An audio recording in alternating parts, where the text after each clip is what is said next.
नमस्कार प्यारे विद्यार्थियों, अगर आप मेरे चैनल पर नए हैं तो चैनल को सब्सक्राइब करना और वीडियो अच्छी लगे तो वीडियो को लाइक भी करना। ठीक है, तो पहले की तरह आज भी हमारा एक नया टॉपिक है और वो टॉपिक क्या है? टॉपिक का नाम है स्टार डेल्टा। ठीक है, स्टार डेल्टा क्या होता है, स्टार में वोल्टेज क्या होते हैं, डेल्टा में वोल्टेज क्या होते हैं। ठीक है, वो समझेंगे हम। स्टार में करंट कैसी होती है, डेल्टा में करंट क्या होती है। ठीक है, लाइन वोल्टेज क्या होता है, फेज वोल्टेज क्या होता है, फेज करंट क्या होता है, लाइन करंट क्या होता है, लाइन पावर क्या होती है और फेज पावर क्या होती है। ठीक है, तो सबसे पहले हम आते हैं स्टार में। ठीक है, स्टार समझते हैं क्या है, स्टार कनेक्शन होता कैसा है। ठीक है, तो स्टार कनेक्शन में इस प्रकार से स्टार की तरह बना हुआ होता है। स्टार मतलब तारा, इसे तारा संयोजन भी कहते हैं। ठीक है, इस प्रकार से इसमें जो 3 वाइंडिंग होती हैं, ठीक है, वो कितने डिग्री पे होंगी?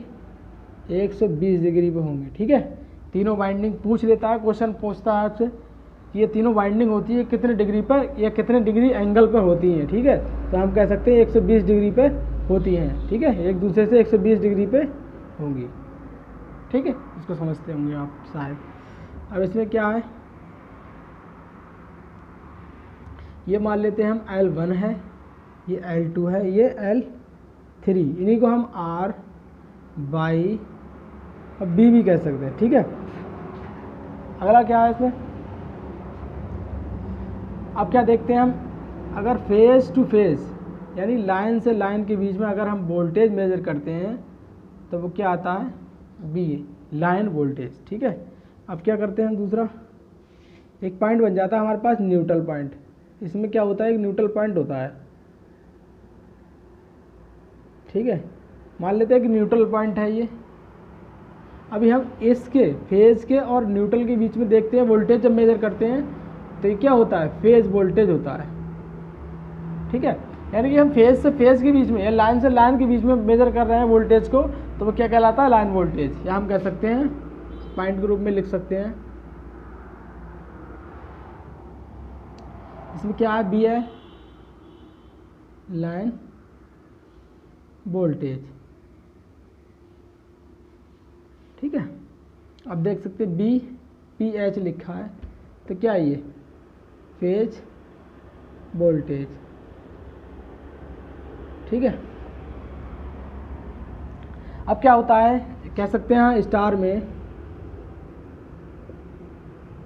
फेज वोल्टेज इसमें दोनों में करंट समान रहता है, यानी कि लाइन में वही करंट रहेगा, फेज में भी वही करंट, यानी कि फेज टू फेज अगर कोई करंट नापते हैं, मान लेते हैं यहाँ पर कोई करंट नाप ले, ठीक, करंट यानी कि लाइन से लाइन के बीच में कोई करंट नापते हैं तो हम मानते हैं लाइन करंट, यानी कि लाइन टू लाइन करंट नाप लेते हैं तो लाइन करंट कहलाती है।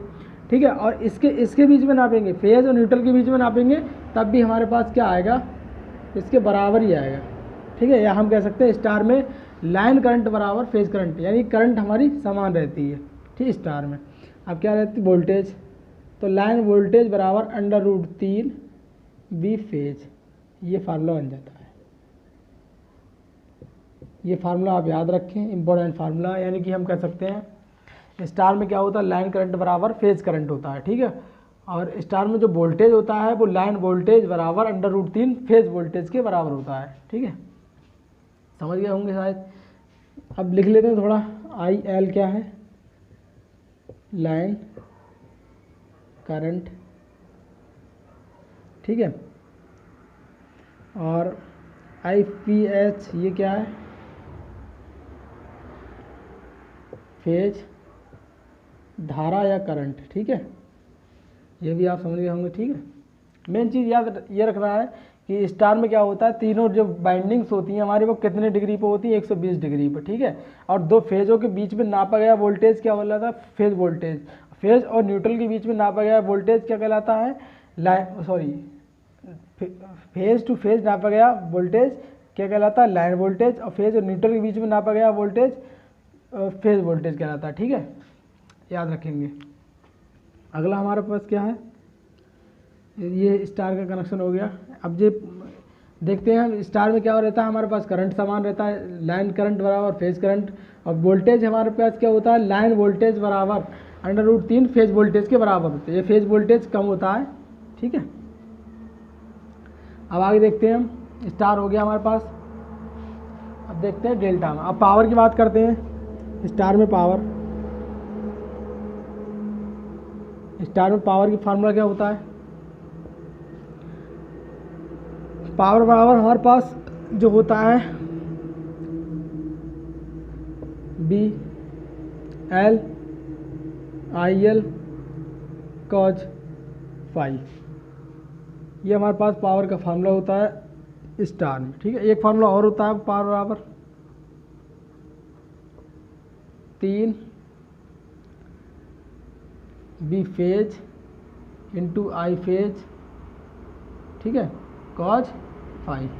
ये भी एक फार्मूला होता है पावर के लिए। अगर आपके पास लाइन वोल्टेज लाइन करंट है तो ये फार्मूला लगा देंगे, फेज वोल्टेज फेज करंट है तो ये फार्मूला लगा देंगे, तब हमारी टोटल पावर निकल जाती है। एक बताया था मैंने पावर फैक्टर है, ठीक है, इसके बारे में हम डिस्कस करेंगे आगे जो वीडियो देंगे उसमें। ठीक है, अभी स्टार को समझ गए होंगे शायद आप। स्टार में क्या होता है, दोनों लाइन टू लाइन के बीच में नापेंगे तो लाइन वोल्टेज, और लाइन से लाइन के बीच में करंट नापेंगे तो लाइन करंट कहलाएगी। ठीक है, और फेज टू लाइन न्यूट्रल और फेज के बीच में नापा गया क्या कहलाता है? Phase voltage. और करंट नापेंगे तो फेज करंट।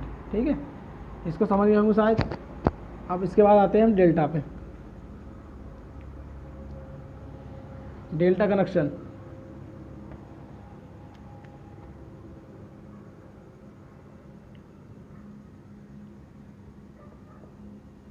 डेल्टा कनेक्शन में क्या होता है? पहले बात सैम्बल पूछ लेता है आपसे, किस प्रकार से डेल्टा का कनेक्शन होता है, सैम्बल इसका। इसमें भी तीनों वाइंडिंग हमारी 120 डिग्री के एंगल पर होती हैं, यानी जो वाइंडिंग यहाँ पे जो एंगल होगा 120 डिग्री का होगा। ठीक है, अब यहाँ से ये उसमें मैंने बताया न्यूट्रल निकल आता है, इसमें कोई न्यूट्रल पॉइंट नहीं मिलता है हमें। ये हम मान लेते हैं कोई आर, ये बाई, ये बी। ठीक है, अभी देखते हैं हम, मैंने बताया था अगर न्यूट्रल निकालना चाहें तो निकाल सकते हैं, इसमें भी कॉमन करके ग्राउंड करके, ठीक है, निकाल सकते हैं। अब क्या है, बी एल और आई, करंट जो नापेंगे वो आई एल, यानी कि करंट जो नापेंगे तो इन दोनों के बीच में नापेंगे तो लाइन वोल्टेज मिलेगा, करंट नापेंगे तो लाइन करंट मिलेगा इन दोनों के बीच में। अब न्यूट्रल हम निकाल सकते हैं, किसी को एक कॉमन करके न्यूट्रल भी निकाल सकते हैं। ठीक है, तो हम कह सकते हैं फेज से लाइन से लाइन के बीच में नापा गया वोल्टेज लाइन वोल्टेज, लाइन से लाइन के बीच में नापा गया करंट लाइन करंट। ठीक है, या हम कह सकते हैं लाइन टू लाइन के बीच नापा गया वोल्टेज एवं करंट, वोल्टेज एवं करंट, लाइन टू लाइन के बीच नापा गया वोल्टेज एवं करंट, लाइन वोल्टेज एवं लाइन करंट कहलाता है। ठीक है, अगर फेज टू फेज के बीच में यानी लाइन से लाइन के बीच में आप मेजर कर रहे हैं चाहे करंट या वोल्टेज, तो हमेशा लाइन वोल्टेज और लाइन करंट ही कहलाएगा। और फेज और न्यूट्रल के बीच में अगर आप मेजर कर रहे हैं वोल्टेज या करंट को तो फेज करंट या फेज वोल्टेज कहलाता है। अगर पावर को भी ऐसे सेम मेजर करते हैं, लाइन से लाइन के बीच में अगर किसी पावर को मेजर कर रहे हैं तो लाइन पावर कहलाएगी। ठीक है, इसको आप समझ गए होंगे। इसमें क्या होता है हमारे पास, लाइन वोल्टेज बराबर फेज वोल्टेज होता है, यानी इसमें वोल्टेज क्या हो रहता है हमारे पास समान रहता है। ठीक है, मगर करंट क्या रहती है, लाइन करंट बराबर अंडर रूट फेज करंट। ठीक है, इसमें फेज जो करंट होती है वो हमारे पास चेंज रहती है इसमें।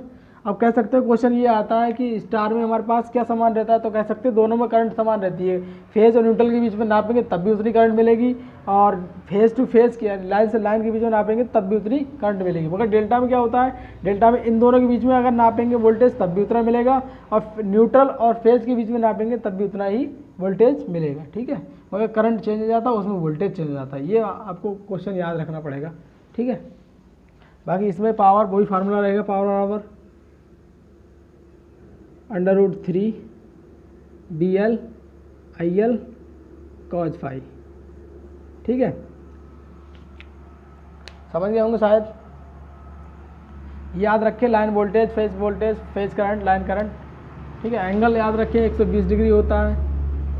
यहाँ से। अगर आप हेटिक के रूप में लिखना चाहें तब भी लिख सकते हैं, ठीक है। ये लाइन से लाइन के बीच में नापा गया वोल्टेज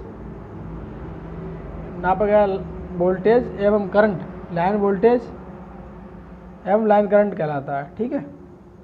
अगर हम फेज और न्यूट्रल के बीच में नापेंगे तो फेज वोल्टेज और फेज करंट कहलाएगा, ठीक है। इसको आप शायद समझ गए होंगे।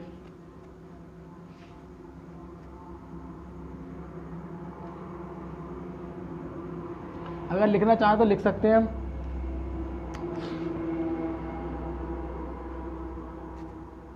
फेज एवं न्यूट्रल के बीच नापा गया वोल्टेज एवं पावर, या कुछ कह सकते करंट, कुछ भी सही, यानी कि फेज और न्यूट्रल के बीच में नापा गया वोल्टेज एवं करंट कोई भी हो तो हमारे पास फेज